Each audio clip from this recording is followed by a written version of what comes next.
Queridos irmãos e irmãs, estamos no primeiro domingo da Quaresma. Tradicionalmente, o domingo no qual a igreja nos coloca no cenário das tentações de Cristo no deserto. Isso porque nós, nesses 40 dias de Quaresma, comemoramos o jejum de Nosso Senhor.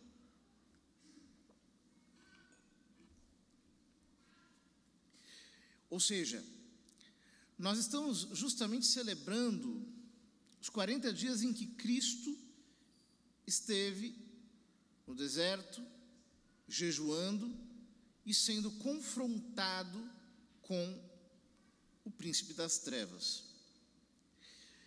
É por isso que, no primeiro domingo da Quaresma, os catecúmenos que se preparavam para o santo batismo faziam a sua primeira renúncia e eram também eles exorcizados. Era no primeiro domingo da Quaresma que aconteciam os primeiros exorcismos que constituem o rito do batismo. Justamente porque nós, quando escolhemos seguir Cristo, quando nos convertemos ao Senhor, como diz São Paulo, rejeitamos os falsos ídolos para servir ao Deus vivo e verdadeiro. Ou seja, a nossa união com Deus, ela acontece a partir de duas atitudes fundamentais. A primeira é de uma ruptura voluntária com o mal, consciente, clara, inequívoca. E de outro lado, uma abertura para Deus. É o que nós fazemos no rito do batismo. Nós renunciamos a Satanás, às suas obras, às suas seduções, e depois professamos a nossa fé em Deus Pai, Deus Filho e Deus Espírito Santo. Ou seja, assim como não há como encher um vaso que está sujo sem antes limpá-lo, não há como professar a fé com uma consciência tranquila antes de cortarmos radicalmente com o mal. É por isso que a conversão demanda de todos nós uma atitude firme, clara. Atitude que nos nossos dias muitas vezes é depreciada e até hostilizada por muitas pessoas, em nome de uma tolerância que evidentemente deve existir. Nós devemos respeitar as pessoas pelas suas escolhas, porém, isso não significa que nós não tenhamos que fazer escolhas claras. Ou seja, rompermos com aquilo que efetivamente não procede da divina revelação.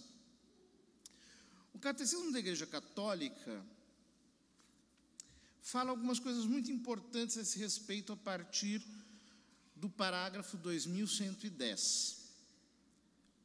Diz o seguinte: a superstição é o desvio do sentimento religioso e das práticas que ele impõe. Ou seja, é quando nós colocamos o coração ou a fé em alguma obra exterior. Então, por exemplo, eu acredito que uma pedra tem uma força especial para causar isso em mim. Eu entendo que um banho daquela erva vai me livrar do mal olhado. Eu entendo que uma pimenta em cima da minha geladeira vai me proteger contra a inveja. Isso é superstição. A superstição é pecado. E nós, católicos, não temos superstições. Hoje existem verdadeiras superstições que se vendem como terapias. Ou seja, a pessoa diz, olha, eu vou fazer isso, eu vou fazer tantas sessões com você de tal qual prática, e isso vai reequilibrar suas energias, não sei o quê. Superstição. A espiritualidade transcende a materialidade da nossa existência. Ou seja, o nosso contato espiritual com Deus se dá para muito além de coisas desse tipo. E nós precisamos rastrear o nosso coração. Porque muitas pessoas mantêm uma certa neutralidade. Elas dizem, pelo sim, pelo não. Eu não vou arriscar de comer não sei o que na virada do ano. Pelo sim e pelo não, eu não vou usar tal cor. Ou, pelo sim e pelo não, eu não vou passar debaixo da escada. Vai que. Bobagens. Desde coisas muito simples, né? Eu me lembro do tempo em que as pessoas ficavam em pânico quando viam o chinelo virar de ponta cabeça. Não, que isso é morte. Que morte? Se fosse isso mesmo, né? Ninguém estaria aqui. Não é verdade? Essas superstições precisam ser varridas. São crendices que um católico não pode ter. Porque por aí entram as influências do mal. Continua o catecismo. O primeiro mandamento condena o politeísmo. Exige que o homem não acredite em outros deuses fora de Deus, que não venere outras divindades afora a única. Então vejam, hoje nós temos diversos tipos de idolatria.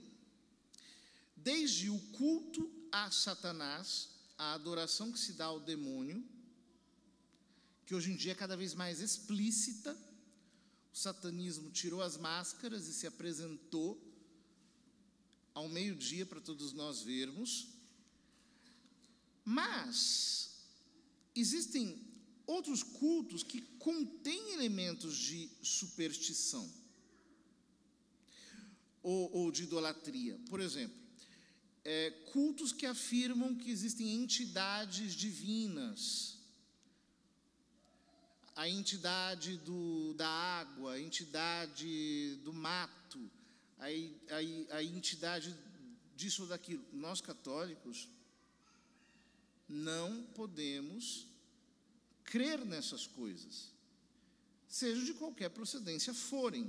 A idolatria é um pecado mortal, é um pecado grave. Por isso eu fico muito chateado quando os protestantes nos chamam de idólatras, porque nós veneramos as imagens, mas ninguém considera que uma imagem é Deus. É absurdo. Nós católicos não temos essa relação com as imagens. De modo que não somos idólatras. A idolatria é um pecado grave, consiste em crer em outras entidades, em outros deuses que trabalhariam em nosso favor, aos quais se prestam culto, por exemplo, culto de oferenda, culto de sacrifício, culto de obrigações e assim por diante.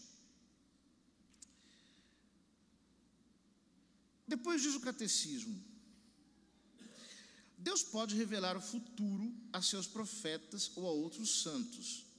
Todavia, a atitude cristã correta consiste em entregar-se com confiança nas mãos da providência no que tange ao futuro e em abandonar toda curiosidade doentia a este respeito. Isso é uma coisa importante, porque logo em seguida o catecismo diz: todas as formas de adivinhação hão de ser rejeitadas. Recurso a Satanás ou aos demônios, invocação dos mortos ou outras práticas que erroneamente se supõe descobrir o futuro. A consulta aos horóscopos, a astrologia, a quiromancia, que é a leitura das mãos, a interpretação de presságios e da sorte, os fenômenos de visão, o recurso a médiuns escondem uma vontade de poder sobre o tempo, sobre a história e, finalmente, sobre os homens. Ao mesmo tempo que um desejo de ganhar para si os poderes ocultos. Essas práticas contradizem a honra e o respeito que, unidos ao amoroso temor, devemos exclusivamente a Deus. Vejam, isso é muito importante, porque está na moda as pessoas recorrerem a certas práticas de adivinhação. Hoje, no mundo da internet, existem muitas pessoas que se tornaram até famosas por ficarem tentando adivinhar o futuro dos outros. Isso, de certo modo, lamentavelmente, foi naturalizado porque a própria mídia, por exemplo, quando chega o fim do ano, vai consultar os tais videntes, os tais astrólogos, os tais tarólogos e essas coisas todas. E muitas vezes há cristãos que tentam desproblematizar essa coisa. Assim como há cristãos que abandonam a piedade genuinamente católica. Então, por exemplo, deixo de rezar o terço, deixo de adorar o Santíssimo, deixo de assistir à missa, de comungar com devoção, de confessar com piedade, etc., para fazer o quê? Acreditar na força da pirâmide, no pêndulo, em terapias esquisitas, né? Do mesmo jeito, existem cristãos que meio que disfarçam a adivinhação sobre outros aspectos, para dar um sabor até de intelectualidade, de conhecimento oculto. Todos nós, de alguma maneira, nos sentimos atraídos por essa curiosidade. Por exemplo, quando uma pessoa chega e fala assim: olha, eu vi umas coisas a seu respeito. Quem é que tem a fortaleza de dizer: não quero saber, eu não acredito nisso?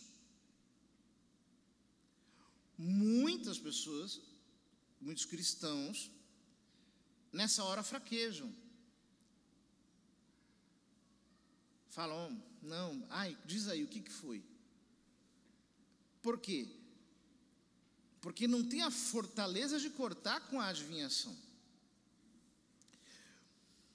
O catecismo diz mais: todas as práticas de magia ou de feitiçaria com as quais a pessoa pretende domesticar os poderes ocultos para colocá-los a seu serviço e obter um poder sobrenatural sobre o próximo, mesmo que seja para proporcionar a este a saúde, são gravemente contrárias à virtude da religião.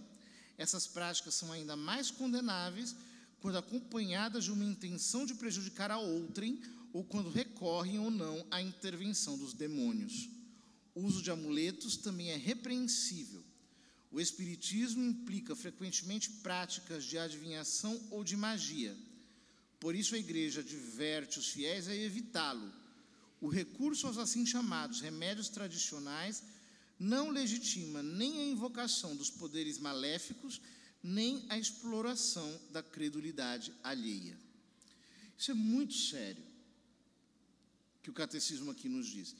Porque, veja, há várias formas de magia. A pessoa pode fazer, por exemplo, uma simpatia. Ela pode fazer um feitiço mesmo, ou um tipo de oração feiticeira, em que você está aqui querendo pilotar o outro lá. Você está aqui querendo causar uma influência lá. É uma oração mágica. De vez em quando, por exemplo, circulam essas correntes, de cima para baixo. Olha, se você não passar isso aqui para a próxima pessoa, vai acontecer não sei o quê. Ou vai acontecer tal coisa boa se você passar isso aqui para frente. E eu vejo muitos católicos passando, dizendo: não tem importância, todos os caminhos levam a Deus. É verdade, todos os caminhos levam a Deus, mas só existe um caminho que leva a Deus como Pai. Os outros levam a Deus como juiz.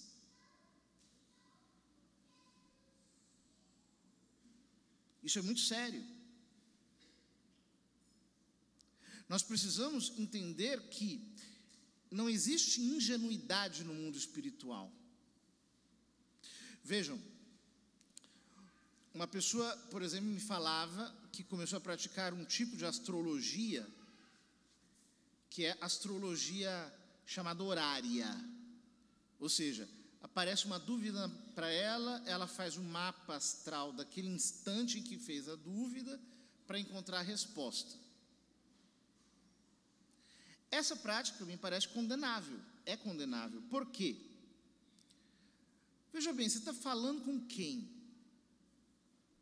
Porque você tem uma pergunta, tem uma resposta, essa resposta vem... Peraí, você está conversando com quem? Que eu saiba, não dá para bater um papo com o Sol, com Júpiter, com o Saturno, não tem como. Com Deus aqui não é, porque Deus proíbe essas coisas. Ele exige de nós fé. E é aí que entram os espíritos oportunistas,